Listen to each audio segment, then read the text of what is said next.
Selamat malam semuanya, selamat siang, selamat pagi. Terima kasih telah mengklik video ini dan semoga apa yang nanti akan saya sampaikan dapat bermanfaat bagi kita semua. Baik, di pertemuan 15 hari ini kita akan berbicara tentang atau mereview, lebih tepatnya mereview apa saja yang telah kita pelajari. Dari pertemuan 9 sampai 14. Ya.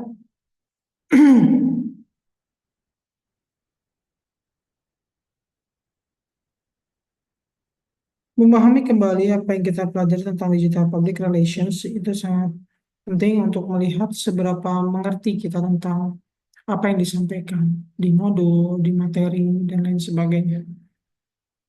Ya, karena dari situ juga nanti saya akan bisa mengukur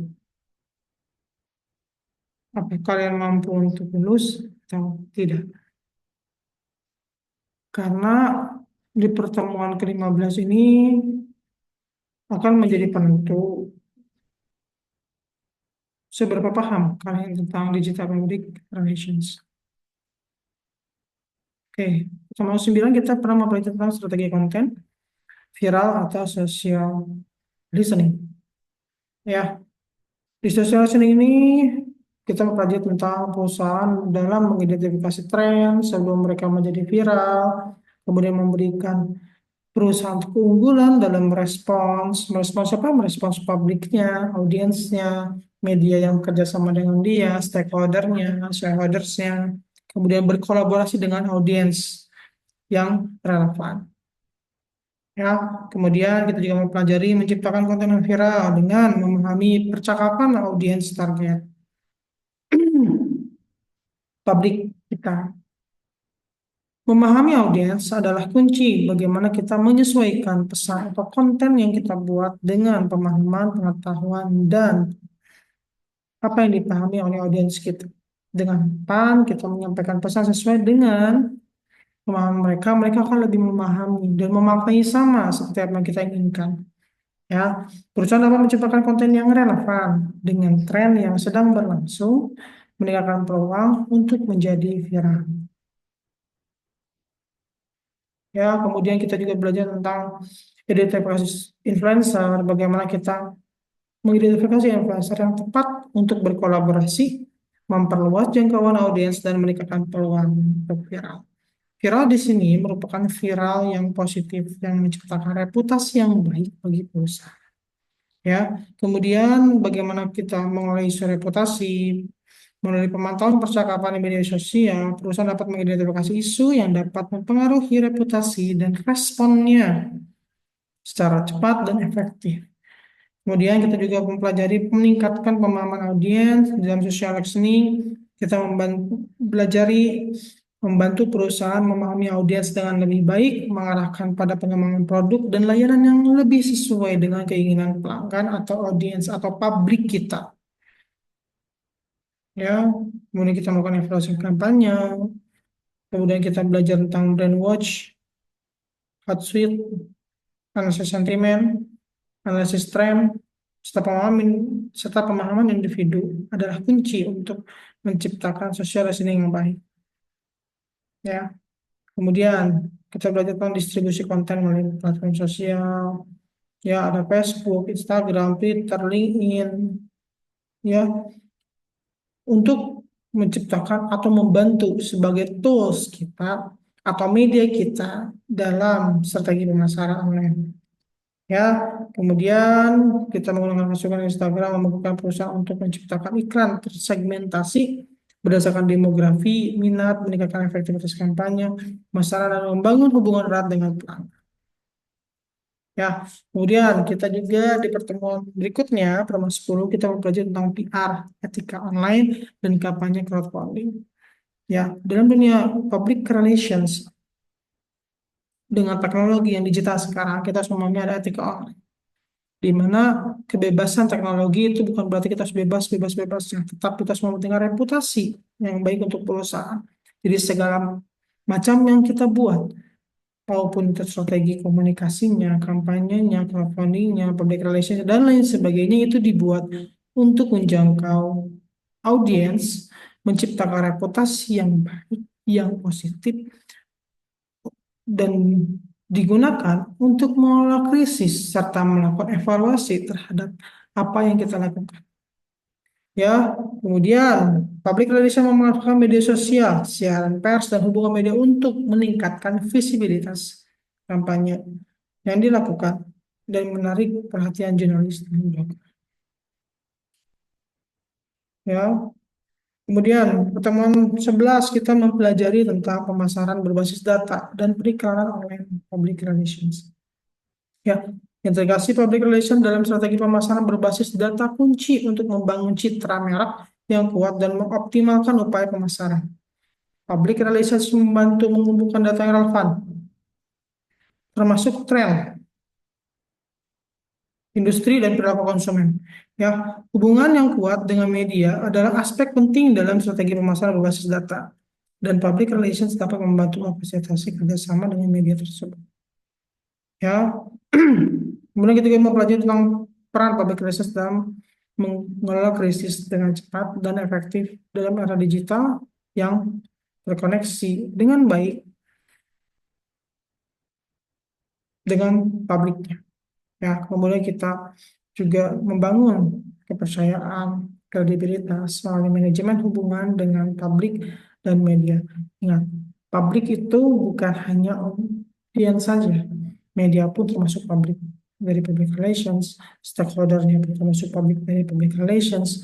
Kemudian, public relations juga berkontribusi dalam konten yang relevan dan membantu dalam mengukur dampak dari upaya pemasaran secara keseluruhan. Ya, kita baru dapat mengukur dampak dari pemasaran yang kita lakukan terhadap konten yang kita buat bila kita memulai itu dari publik, dari sentimen publik, dari informasi yang didapatkan dari publik, dari pemahaman publik, dari media yang digunakan oleh publik, itulah kita dapat mengukur konten itu. Kalau kita membuat konten tanpa kita memikirkan apa yang dibutuhkan oleh publik dari kita, maka kita tidak akan bisa mengukur dampak yang sesuai. Ya, dan resikonya kita malah akan menghasilkan reputasi yang negatif bagi perusahaan kita.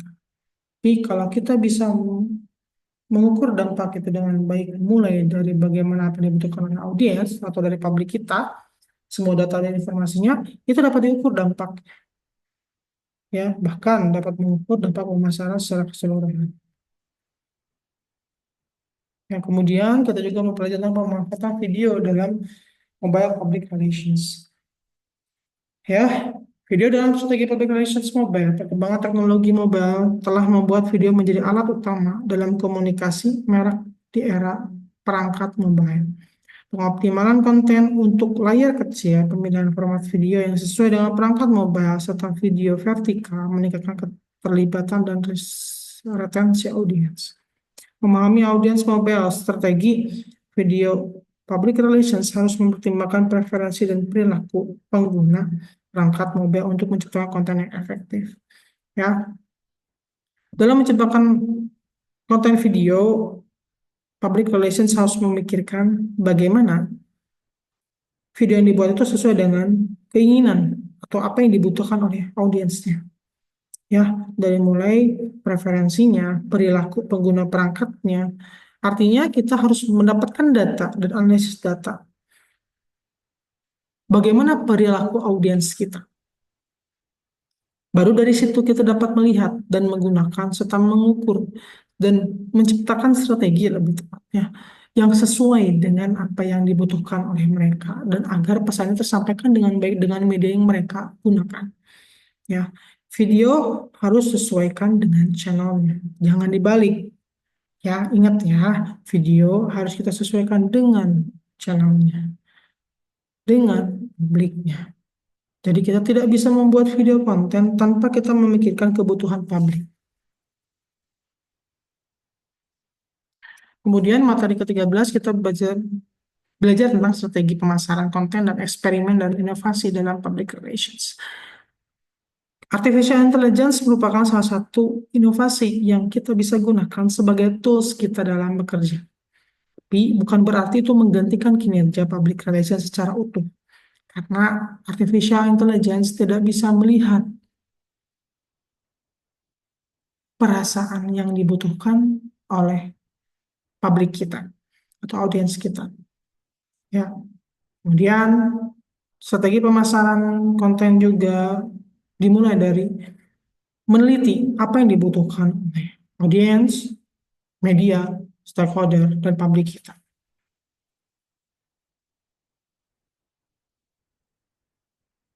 Kemudian di pertemuan 14 kita mempelajari tentang keamanan data. Ya, keamanan data merupakan hal yang krusial dalam public relations. Ya, data merupakan aset dalam public relations.